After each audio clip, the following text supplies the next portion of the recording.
জাহান্নামে নিজের মাংসকে নিজে ছিঁড়বে। 2 নম্বরে ওই লোক যার মুখ দিয়ে পাহাড় যেমন ঝর্ণা ঝরে, ওর মুখ দিয়ে গন্ধ, রক্ত আর পুঁজ সব সময় বের হবে, এত গন্ধ হবে। অন্য জাহান্নামীরা বলবে, মাবুদ ওকে সরিয়ে দাও, আর না হয় আমাদের সরিয়ে দাও। এই লোকটিকে পৃথিবীতে কোন পাপ করেছে? বলে এই লোকটি পৃথিবীতে মুখ খারাপ করে করে, খিস্তি করে করে গালি দিয়েছে। হাতাতে রাগী হোক কিংবা আনন্দ করি হোক, বন্ধু বন্ধু খিস্তি করেছে, বিনা কারণে কারণে মুখ দিয়ে ফাহেসা কথা বের করেছে, এর জন্য এর গুনাহ হবে। আর একটি লোক তাকে আগুনের বাক্সে ভরে দেবে, আগুনের বাক্সটাকে নিয়ে হুটুচুটি করে বেড়াবে। ওই লোকটিকে পৃথিবীর বুকে ওরা সুদ খানেওয়ালা। 4 নম্বর ওই লোক যার পেটের ভিতরে নারী ভুঁড়ি কিছুই থাকবে না, সব বের হয়ে যাবে, কুলুর ঘানির মতো টেনে নিয়ে বেড়াবে। ও আমার মা বোন, ওই লোকটিকে, ওই লোকটি পৃথিবীর বুকে মাল মেরে মেরে খেয়েছে, লোকের মালকে লুটে নিয়েছে, মেরে খেয়েছে। এই অবস্থায় তাদেরকে জাহান্নামে সময় কাটাতে হবে। আল্লাহর নবী বলছেন, আল্লাহ কোরআনে বলেছেন, আর-রিজালু কাওয়ামুনা আলান নিসাই বিমা ফাদ্দালাল্লাহু বা'দাহুম আলা বাযিন। এটা তাফসীর করেছেন মুফাসসিরিনরা। সারা পৃথিবীর যত বেটা ছেলে আছে, যত মার্দ আছে, এরা হলো মেয়েদের নেতা। মেয়েদেরকে এরা গাইড করবে, মেয়েদেরকে এরা ডিরেকশন করবে, আর মেয়েরা পুরুষের অধীনস্থে নিজের জীবনকে কাটাবে, পুরুষের ছায়াতলে নিজের জীবনকে কাটাবে। কিন্তু বন্ধুরে, আমাদেরকে আল্লাহ গাইড করেছেন কেন? কঠিন কিয়ামতের দিনে পুরুষের বিচার একা একা হবে, পুরুষের বিচার একা একা হবে, কিন্তু মেয়েদের বিচার একা হবে না। যখন কোনো মেয়েকে আদালতে দাঁড় করানো হবে, তার সঙ্গে 4টা পুরুষকে টানা হবে। 1 নম্বরে তার বাপ, 2 নম্বরে ভাই, 3 নম্বরে স্বামী, 4 নম্বরে ছেলে। 4 জনার সামনে, বেটার সামনে মায়ের বিচার হবে, আবার ভাইয়ের সামনে বোনের বিচার হবে। এইভাবে আপনার কিনা বেটির বিচার হবে বাপের সামনে, আর আপনার কিনা স্ত্রীর বিচার হবে স্বামীর সামনে। যদি কোনো মেয়ে জাহান্নামে যায়, যদি কোনো মেয়ে জাহান্নামে যায়, যদি কোনো মেয়ে জাহান্নামে যায়, ওই মেয়েটা একা যাবে না। মুফাসসিরিনরা বলছেন, ওর গলাতে 4টা পুরুষকে তাবিজের মতো বেঁধে দেওয়া হবে। একটা হলো বাপ, 2টা হলো ভাই, 3 নম্বর স্বামী, 4 নম্বরে সন্তান। এরা তাকে শাসন করেনি, এর জন্য 4 জন পুরুষকে নিয়ে একটা মেয়ে জাহান্নাম চলে যাবে। সাউন্ডটা বক্সের কমাইলে কেন তুমি?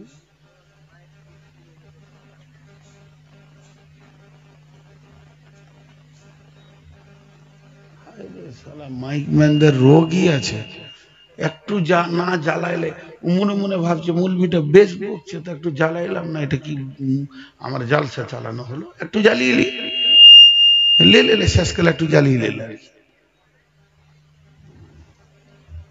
17 বছর মাইককে চাবিয়ে খেয়েছি, নুন না ঝাল বলে দেবো, এইদিকে তাকিয়ে থাকবো, মিটারে হাত দেবে তো বলে দেবো কমিয়েছে।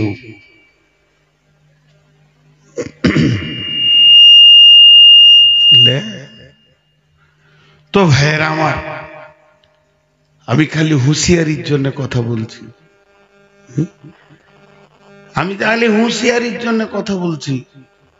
আমি যখন এখানে এসে দুতলার উপরে মসজিদে ইমাম সাহেবের ভাত খেয়ে শুলাম, তো ফেসবুকটা খুললাম, তো বাংলাদেশের একজন আমাদের হাদিসের বক্তব্য দিয়েছিলেন, তো জান্নাতের একটা কথা বললেন, আয়াতটা তখন বললেন, মুখস্থ হলো, তো ফের ভুলে গেছি, মাথা মোটা। তো জান্নাতে রব কি যখন মানুষ দেখবে, রব জান্নাতীদেরকে দেখবে, জান্নাতীরা রবকে দেখবে, তো অবাক হয়ে কোটি কোটি বছর পেরিয়ে যাবে। কোরআনের কথা কি দেখছি। তো যেমন জাহান্নাম আল্লাহ রেখেছেন বেঈমানদের জন্য, তো যারা পৃথিবীতে কষ্ট করবে তাদের জন্য জান্নাত রেখেছেন। কবরের বায়ান আছে আমার একটা, 2-2.5 ঘন্টা বক্তব্য রাখি। কবরের উপরে দুখানা বায়ান সেটিং হয়েছে, একটার সঙ্গে একটা মিলবে না, কিন্তু দুটোই কবর। তার একটা সহজ উদাহরণ আমাকে কবর থেকে আপনাদেরকে দিচ্ছি। আপনার বাড়ি চোঁচা, আর আপনার এক বন্ধু আসছে বর্ধমান থেকে, নেমেছে পূর্ণিয়া মোড়ে, কিছু পাইনি, হাঁটতে শুরু করেছে। হাঁটতে হাঁটতে একদম 1.5-2 কিলোমিটার হেঁটে এসে ঘেমে কলকলে, একদম রোদ, বৈশাখ মাস, আপনার বাড়ির দরজায় এসে উঠল। আপনার ক্লাসমেট ওইটা একসঙ্গে পড়েছেন, কোথা পড়েছেন না মাহাদে পড়েছেন বা এখানে পড়েছেন ডাংরাঘাটে। ও মলবি, এও মলবি, বর্ধমান বাড়ি, শিলিগুড়ি যেছে কোনো কাজে, তো নেমে গেল কাঞ্চনে যে বন্ধুকে দেখা করে যায়। তো এতটা হেঁটে এসছে। আর আপনারই সাথে একই ক্লাসে আপনার চাচাতো ভাই পড়েছে, তো দুজনকেও ফোন করছে একসঙ্গে, আসছি রে, তো আয়। খুব ধ্যানের সঙ্গে শুনবেন। তো আপনার চাচাতো ভাইটা বলছে আমার ঘর আয়, বলছে না আমি ওর ঘরে যাব, তুইও আয়। তো যখন ও এলো তো দুজন একসঙ্গে বেরিয়ে গেল, একসাথে হয়ে আপনার ঘরে ঢুকছে দুটো মেহমান। একটা এলো 2.5 কিলোমিটার হেঁটে, আর একটা এলো 2.5 হাত হেঁটে, 2.5 হাত। আপনার একটা বিছানা আছে আরাম করার, আর একটা চেয়ার আছে। বিছানাটা কাকে দেবেন, চেয়ারটা কাকে দেবেন? যে হেঁটে এলো মেহনত করে তাকে কি দিবেন, বিছানা। আর চেয়ার কাকে দেবেন, চাস্তো ভাইকে, বস গল্প করলে। বন্ধুরা আমার, যে দুনিয়াতে আল্লাহর হুকুমের বাইরে চলবে না, কোরআন শরীফের এসেছে, আল্লাহ বলেছেন জান্নাতীদেরকে বলবেন মা তাস্তাহি আনফুসুকুম ওয়া লাকুম মা ফিহা তাদদাউন। কেন এ কথা বলবেন?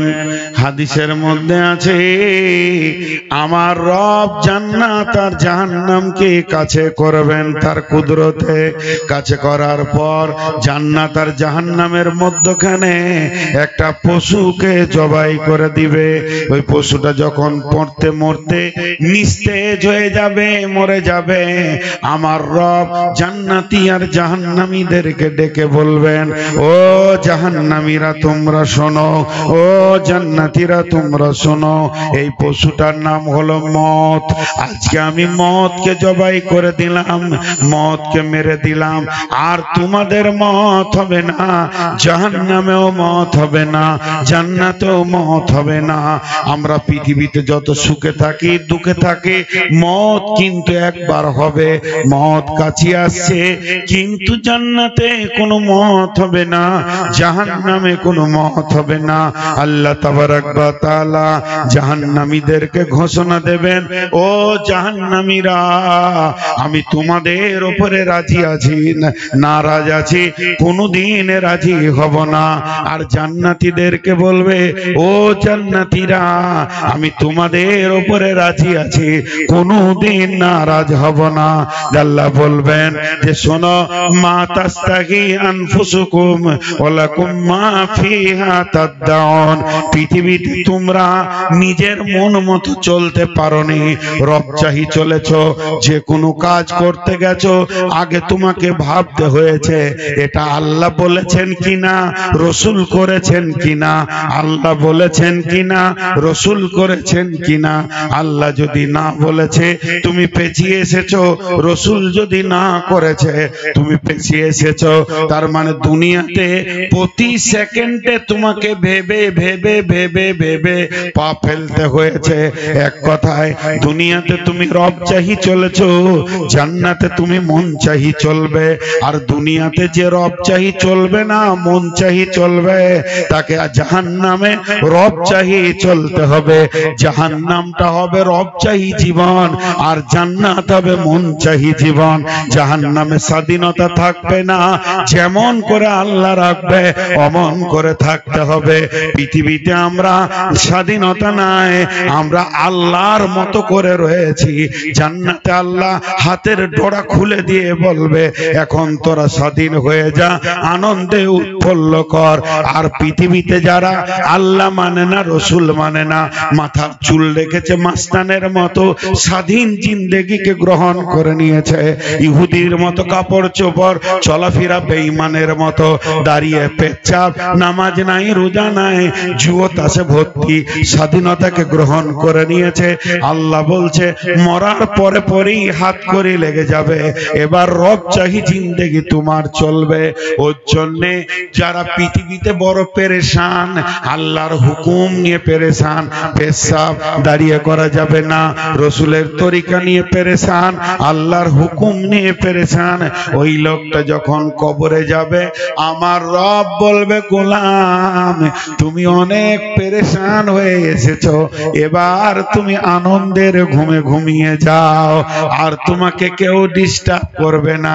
কিন্তু দুনিয়াতে যে পেরেশান হবে না, মন মতো চলবে, নিজেকে স্বাধীন করে নেবে, আমার রব সেদিন শান্তির বিছানা কবরে দেবে না। সেদিন বলবে গোলাম রে, বহু মজা করিয়ে নিয়েছো, এবার তুমি হাত করি পরে আমার জেলের আসামি হয়ে জীবন কাটাও। शॉर्टकट একজন বলেছে दुनिया में अगर रब चाही चलोगे तो आखिरत में मुनचही चल पाओगे, अगर दुनिया में मुनचही चलोगे तो आखिरत में रब चाही चलना पड़ेगा। अब क्या करोगे तुम खुद ही सोच लो। दुनिया में अगर रब चाही चलोगे तो आखिरत में मुनचही चल पाओगे।